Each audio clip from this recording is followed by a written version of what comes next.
Hey, this is EURweb. We're a very important part of society, and now we're getting there now. Yes. We're telling the truth on screens and stages all around the world now. Yes. Speaking of telling the truth on stages and at movie theaters, 12 Years a Slave. Yep. Now, it was very, very different from Roots, which everyone knows, from Roots. Yeah. Now, how can you compare and contrast the two, and what are your thoughts on it? Well, they had to tailor make it so the South would watch, right? Yes. And now 12 Years a Slave is a little bit harsher, a little truer. And one of my fellow actors said, "Boy, it's kind of brutal, wasn't it?" I said, "You should have been there in the first place." But I did the audio book of it. Oh, did you? So I kind of went on that path, and then we went down to Baton Rouge, Louisiana, and we did a documentary in the place called Bunkie, Louisiana, and that's where it originally took place, in the middle of those sugarcane fields. And the man who is descendant of the man who owned that place, he's still there. He's a young man, about 35. He went to tears.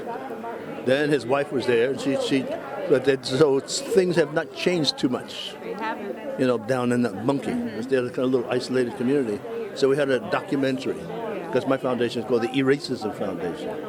So they cooperated. I sat there, and the mayor was there, and the leading black person in the government was there.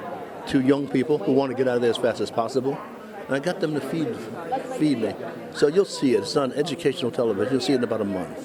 In regards to, 12 Years a Slave, and do you feel that it's time for us to stop making these types of movies and see movies about us being kings and queens? Well, it's fantastic. I'm glad a young lady like you is hungry for that.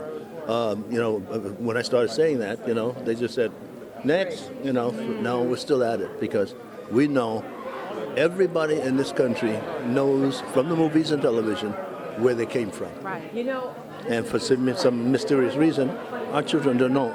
And then we blame them for being juvenile delinquents. Yes. So once they know who they are, they conduct themselves differently. So my foundation, as I said, is the Eracism Foundation. And one of the things I'm resurrecting is a 7-country African trip for 20 gangbangers, ending in the Gory Memorial or the point of no return. Been working on it for about 5 years. Now it's a possibility.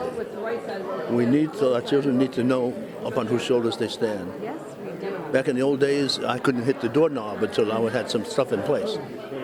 Dress code, cleanliness, spirituality, respect for the opposite sex, and respect for the elders. Because I'm representing my family. I gotta have you.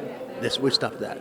So I want to put that back in place. Madam O. I guarantee you they'll Madam behave O. differently when they come home. Yes, they will. Yeah, because they don't know. Nobody told them. Yes, please.